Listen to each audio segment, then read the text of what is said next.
Yes, watu wanaendelea kutazama, viwanja vinaendelea kuchukuliwa, vinakwisha. Kama hujawahi, viwanja vinakwisha. Mradi ni mkubwa, viwanja ni vingi, vimekatwa kwa ustadi, pia vina barabara, vina kila kitu. Ukiangalia hii ndio mradi wetu. Upo unashikia Kibaha kwa Mfipa. Unashikia Kibaha kwa Mfipa, sio mbali kutoka barabarani. Hapa kuna mradi pia wa Mwarabu ambao ni mradi wa ufugaji wa kuku, na sisi kama Shamba Next tumependa eneo hili kwa sababu lina mradi wa ufugaji wa kuku. Kwa hiyo kama na wewe unakuja na mradi wako, ni rahisi kupata supply ya vitu mbalimbali. Hapa kuna tray, kuna kila kitu. Kwa hiyo mradi wetu hapa ni wa viwanja vya 20 kwa 20, 20 kwa 40, nategemea tu na wewe unataka vipi. Vimekatwa, vimetengenezwa barabara.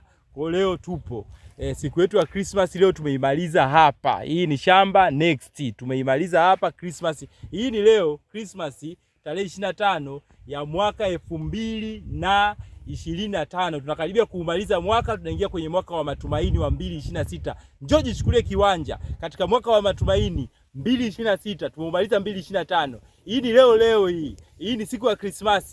Hii ni tarehe ya leo.